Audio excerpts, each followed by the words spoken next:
Afternoon. How are you? I'm doing very well, Naomi, and I hope you and Cowboy are having some great laughs and some laughter today. Oh, we are. Tomorrow is Father's Day, Happy and Father's Day to you. there's all kind of crazy jokes, and I'm not repeating any of them that they talk about in our Indigenous world. So, Right. as a joke, it's never intended to be wrong, but negative. But a lot of people, I better not say. They'll say I said something crazy. Anyway, Happy Father's Day to you, though. thank you very much. And we're just actually right now in New Brunswick. We're having a meeting with Cabinet here, a retreat. It's a Métis entrepreneur who owns a building here Okay. and resort. So it's really good. And we had this meeting yesterday. We spoke to the president of the Legion. We're meeting the Legion here.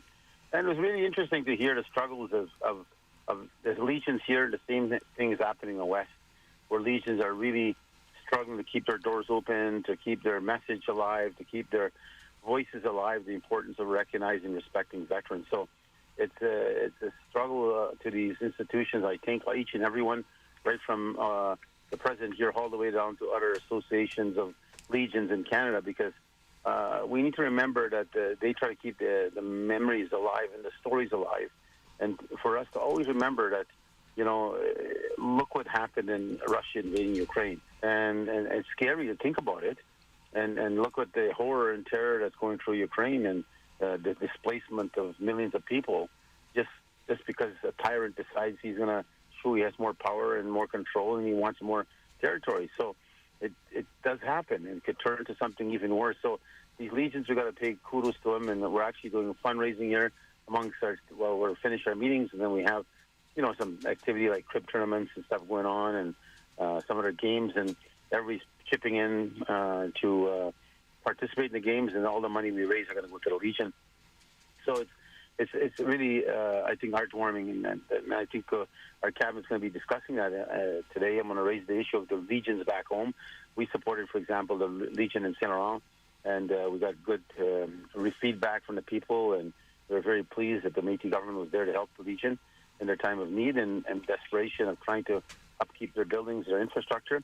So we're going to put in our agenda, what role can we play? Because we believe in remembering our World War II veterans. When we talk about Father's Day, because we know how many men went overseas. There's, of course, women that also had to pay the price at home, and those that went themselves overseas. But really, Father's Day, and a lot of fathers didn't come home, and a lot of yet to be fathers never became fathers because they gave their life to sacrifice for our freedom. So again, I want to thank all those people out there that make a difference, and those in particular legions that are fighting to keep their self alive and their story and their history alive.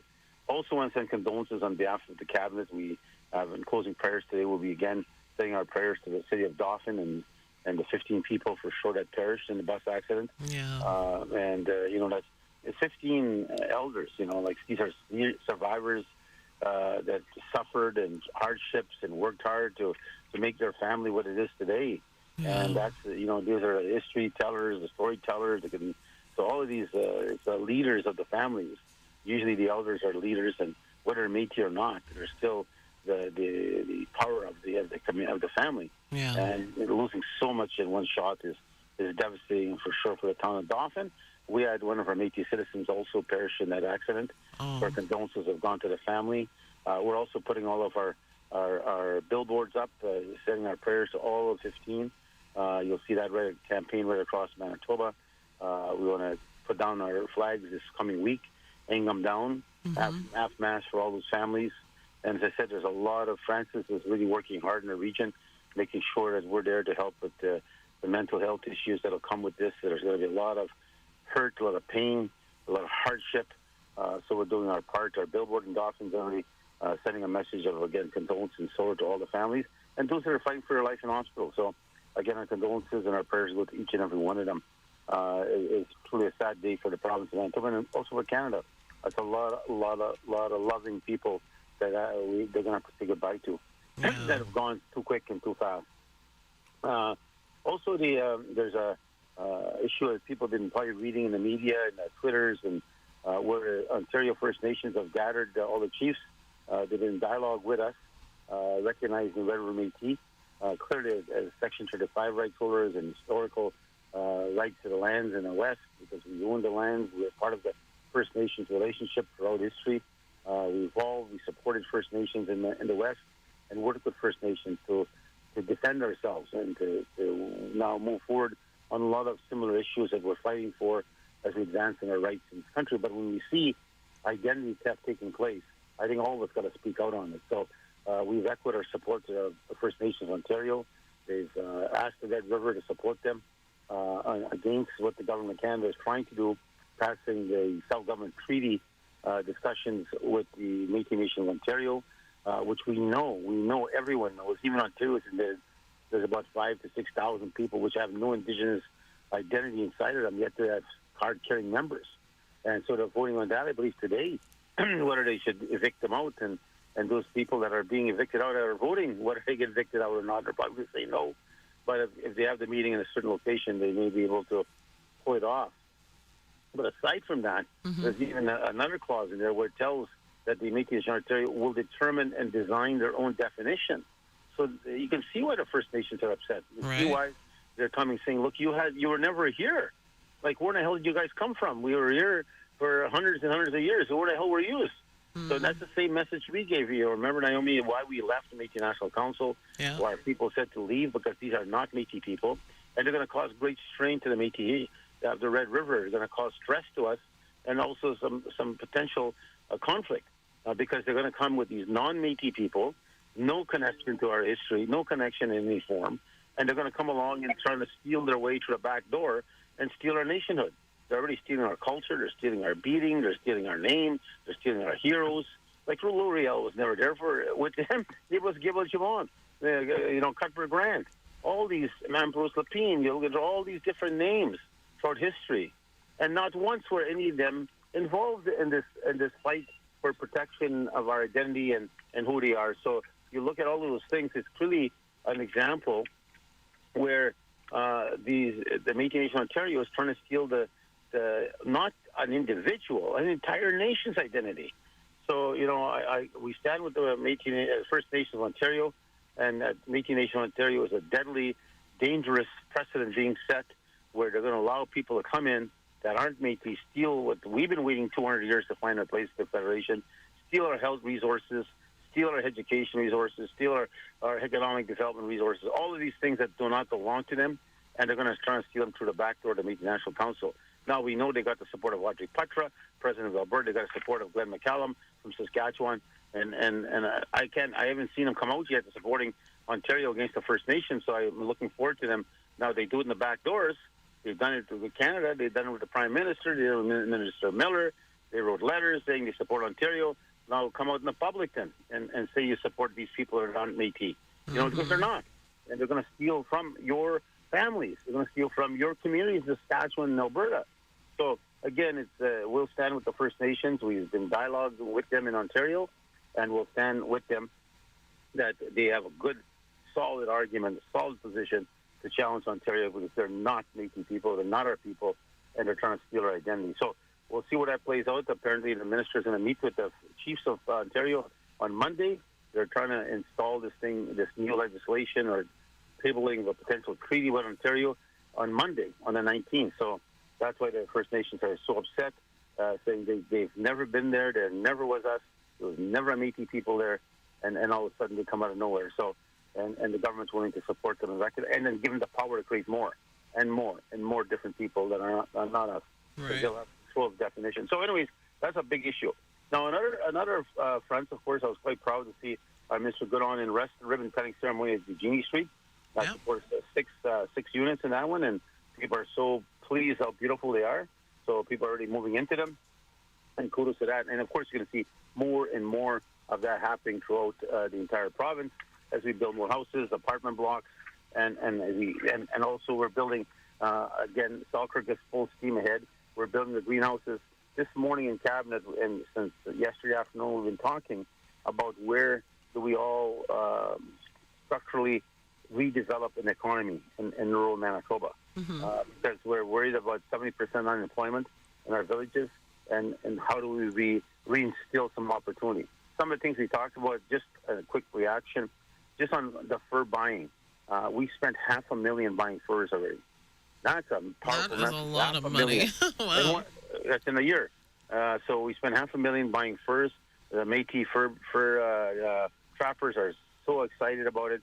We pay better prices than anybody out there, and we do it to help our artisans, of course. We're going to be transferring some of that fur to our artisans to create more economic opportunity as they work on their beautiful attire of clothing or different wearing of beaded materials or just designs. Mm-hmm. And so those are good examples. And then we're also going to look at how we market some of the fur to make resources back. This year, of course, fur this coming year, I bet you the other $500,000. We put $1 million aside, so we already spent $500,000 that buying fur. So again, it just shows you that a small change like that can make such a big difference to families. So, example, one trapper said, "Look, I sold my fur. I got $6,000. Right. That helped my family a lot." He said. So we're going to continue doing that. But that's one example of an economy that we're trying to revive and trying to make a difference. It does make a difference, but we're trying to look at more solutions. And youth, if you're listening out there, we're trying to hire more youth throughout the summer. Please apply to your regions. DePaul, for example, I understand we can't find all the youth to fill out these open jobs we have for the summer. Right. So if you're listening, parents and grandparents, get a hold of your young grandson, granddaughter, or son, daughter, and take them to the office, get a hold of the office, say, "Look, we want a job for my kid." And we're talking right now about the age. They said the age was 15, and we're trying to bring that down right down to 13.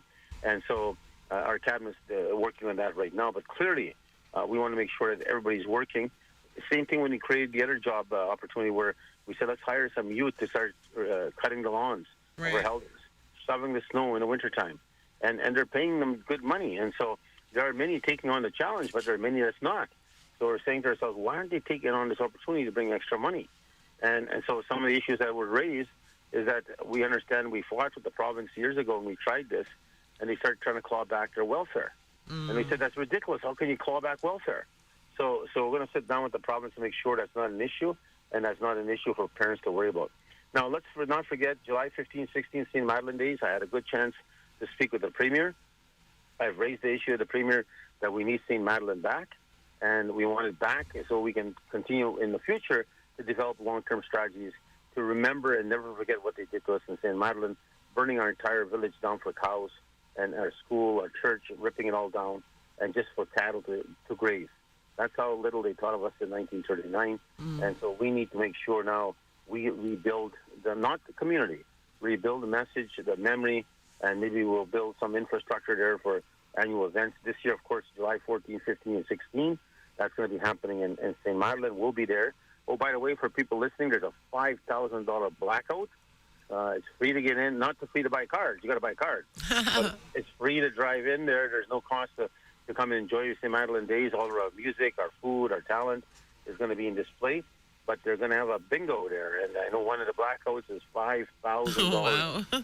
So that's going to, you better be sitting there, Naomi. I hope so. Take $5,000 home. Anyway, so we also announced that we're hiring 25 of these refugees from Ukraine. We're going to train them, put them to get their certification to work in our child care centers. And I can't tell you the amount of tears that were shed by the leaders of Ukraine. The Métis government has always been there since the first attack by Russia. We donated $100,000 as the Métis government. We were there first to make sure that we can help. We have close ties to Ukrainian families. We're intertwined in marriages and so forth. But it was just seeing a tyrant come along and trying to do what they did to us. We know the pain. We know the hardships. We know being landless, homeless. We went through that in this country, and we know what it feels like. So we can attest to understanding the struggles they're facing now and the hardships, but innocent children and women being killed by a tyrant because he believes he has more power. So I thank our Prime Minister, I thank our country, Canada, I thank all the world that's coming together to support against this tyranny that's happening. And one of the things that they better realize, that Putin doesn't realize, because he doesn't have the same heart as many of us, is that you can't take away hope, you can't take away our pride, you can't steal it from us. It's going to be with us. What happens at the end of the day, we're still going to have it in us. So just like us, we disappear after 1885, after the last battle in Batoche, but we come out 50 years later stronger and more powerful. We never forgot who we are. And that's why we fight and defend for those that are trying to steal our identity today. So, again, we're proud of the Ukrainian Congress that's working hard to help Ukrainians, and the mothers that are here. We're going to be proud to be graduating them and then working in our child care centers. Of course, we're building 8 more child care centers across Manitoba, and Minister Chartrand is working very, very hard at that right now. So again, it's good to see so much great things happening in our government. And on Thursday, June 15th, the Métis Child and Family Community Agency held its 40th coming of age ceremony. That's not 40 years. We have it's done every so often throughout the year, maybe twice a year, where they actually have a ceremony of children aging out. Remember, Naomi, when we took over this program from the province, we changed the age because the government added at 18, get out. You're on your own, man. Yeah. We're not there to help you no more. And yet we knew the family was broken, yet they threw children on the streets. And so we said there's no way our child welfare agency is going to operate that way. So we built a program in our child welfare agencies where we continue to work with them after the age of 18. We turned it to 21, now we're at 25, and we're even thinking of higher. Yeah. So now we're building a new apartments right now in Mazoon. You read about it in the newspaper. We'll be building 2 apartments, which will have aged-out children from child family that will live in these apartments and until they're ready to venture on their own, whether into a job or into back into school. That's or awesome. A solid position. No, that's awesome. I agree with you. I thank the Minister, Mona Beers, on that and the work they're doing in the agency, that we don't give up on our children, and we got to be there with them. So this new relationship that Canada's offered that we're looking at is actually is even bigger. It's really wraparound services, and we're negotiating right now with Federal Canada. We want that transferred to us. It's called Bill 92. We want that transferred to us as quickly as possible because it comes with a lot of resources where we don't only work with the child, we work with the family, where we stabilize the family, structure the family to be strong and ready to bring their child home. So, and to me, a child is still a child, even at my girl is 37, she's still my child. Yeah. And always will be my child. So when I look at it from that concept, that's our culture and our ways. We never give up our children. So that new bill is going to really make a big difference. And of course, let's not forget it's Indigenous Day is coming around the corner. I got some bad news. One of our minister actually hurt himself. Oh no, Bucky. Yeah, I'm sorry. I talked to him yesterday on the phone, checking up on him. He fell off a ladder. I don't know why he's so stubborn. I hope he's listening to me. He's so stubborn. Why did he get on a ladder? He's too old to be doing that. He is stubborn. Yeah, and he's stubborn. He wants to go out there doing it himself, right? And he falls off the ladder, hurts himself. But he's solid. He's a strong man. Of course, his wife Sharon will be taking care of him. Yeah. And watching. And I told him yesterday, don't you touch anything else. We have other people that'll do that and help out and make sure it's a success on having. And we call it Indigenous Day in Canada. We call it Métis event and days in Selkirk. So that'll again be happening where we'll have music and activities for the kids and just a fun time, free food. We invite everybody to come, and usually thousands show up throughout the event, and we're very proud of that. So again, Bucky, you rest at home, and I've instructed both Mona Bures in your region and also Minister Jack Park to take the lead immediately and to start working with your team to make sure it's success for everyone. Now let's get some closures on some congratulations. Going out for short, Red River Métis youth wrestler Connor Church won nice. gold last week in a Sassari City Grand Prix in Italy. And so this leads up to the international tournament before the Pan Am Games. So I instructed our government to make sure we're working with Connor to have the resources he needs to be out there. And again, Connor is a three national championships over the last year he's won, recognized with the Tom Longboat Award. So you look at, this is such a powerful thing. These awards are established in 1951 to recognize Indigenous athletes for their standing contribution. And Connor has been now a successful candidate at that.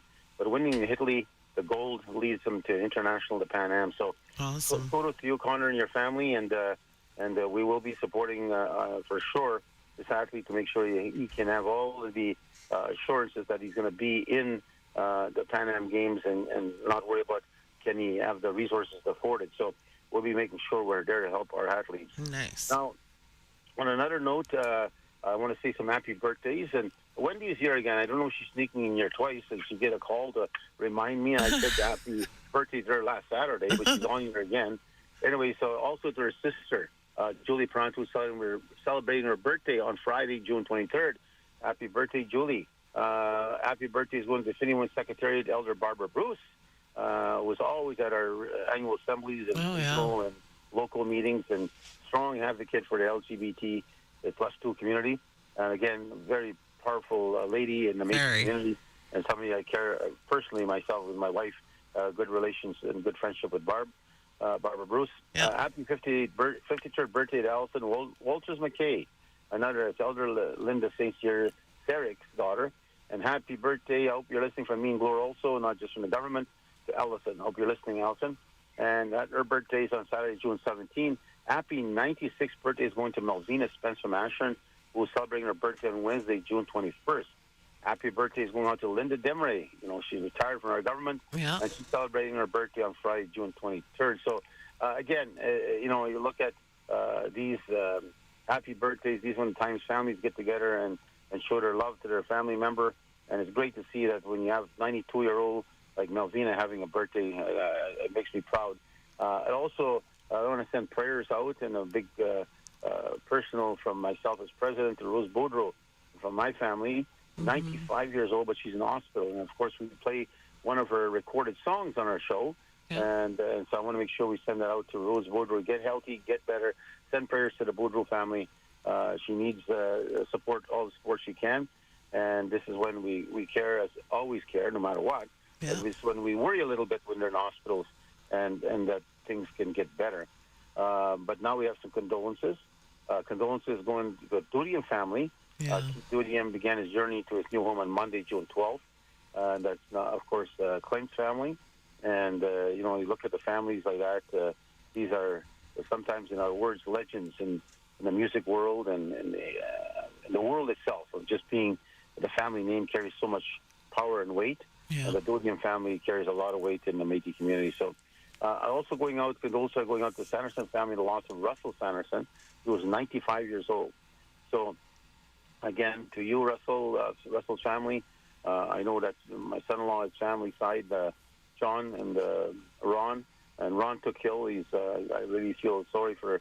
And quite bad about it. My sister died of Parkinson, and John's father, that's one of our Métis citizens, just got diagnosed with Parkinson. So, of course, it's going to be hard hitting on the family. Everybody's going to start to worry and be scared. They should be. Parkinson is a hard illness to have. It is. And because I know it tortured my sister until she passed on. So again, my cousin too. Yeah, your cousin too. Well, get better out there, you guys. And I know they're looking for more cures for Parkinson. I hope something will come up soon. And if there's anything we can do, give us a call. Also, condolences going out to Thompson family, the loss of Lawrence Thompson. Lawrence and I grew up together from Duck Bay, and Lawrence is a hard-working man. All his life, this man has worked. I remember him since a kid. He always worked, and he died. He was a carpenter, a fisherman, a good man, and never say no to anybody. Never. He'd always try to find the positive in things, and he always had a smile on his face and always a nice laugh. And his brother Brian and him worked together for many, many moons as brothers and had a company going. But Lawrence suddenly passed very quickly. In fact, one of the things that did upset me about the passing, not just because he's my friend, Dauphin Hospital, and I say this, I'm actually writing a letter to the government wanting to review Dauphin because there's more and more people we're hearing that are dying there, and too late to remove any obstacles that might be in front that they don't know. Like even Lawrence, they said they transferred Lawrence, and it took 11 hours before they transferred him, and he died a few hours later to Brandon. So if they got him hours before, could he have lived? You know, doctors will probably tell you, you know, it was something that they couldn't stop no matter what. But the point is, my sister, same thing. From Dauphin, they kept her there too long. By the time they got her to St. Boniface, it was too late. She passed. But there's other people. I'm hearing more and more stories like that over and over about Dauphin Hospital. So I'm going to write a letter to the minister asking for a review to be done on Dauphin Hospital.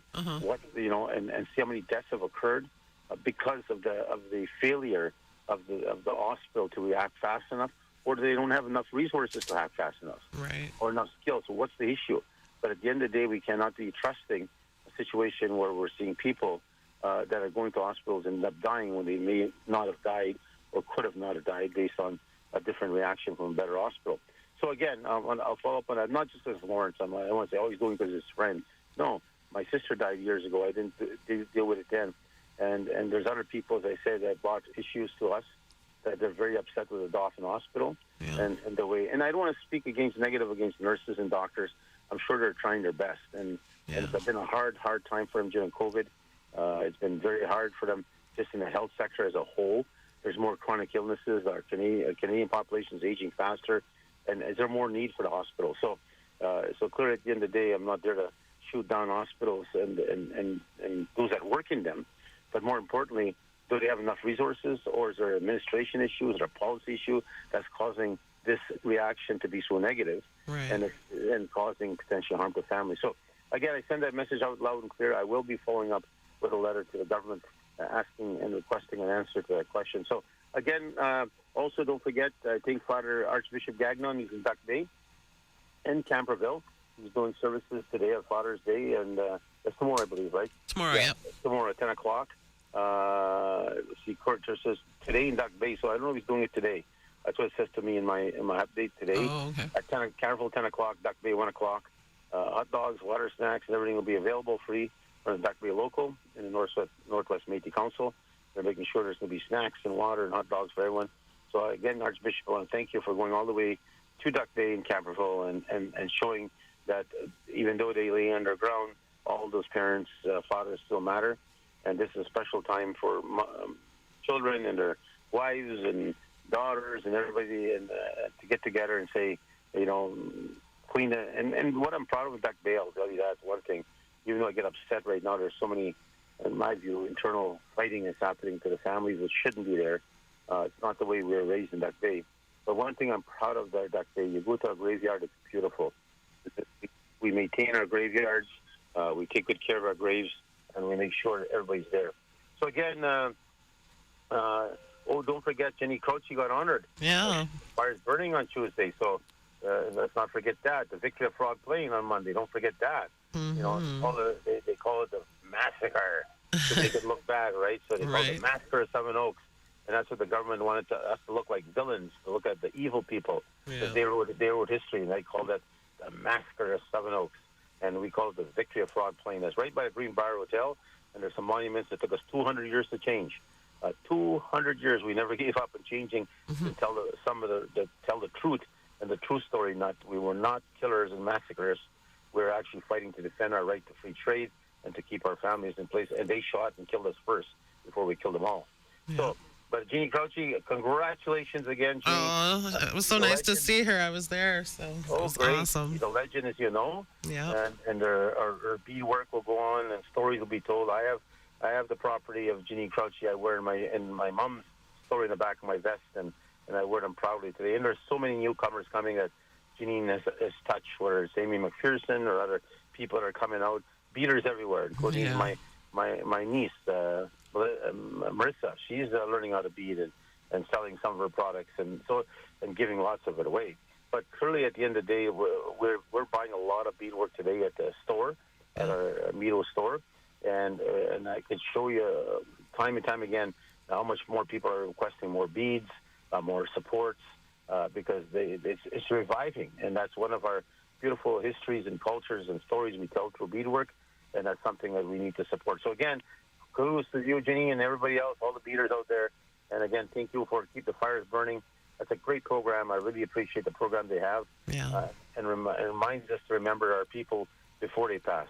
So we'll talk to you all next Saturday. I'm finish off my meeting. My cabinet's waiting for me. I got to get back to work, so I'll talk to you guys next Saturday. Okay, take care. Okay, bye-bye. Bye.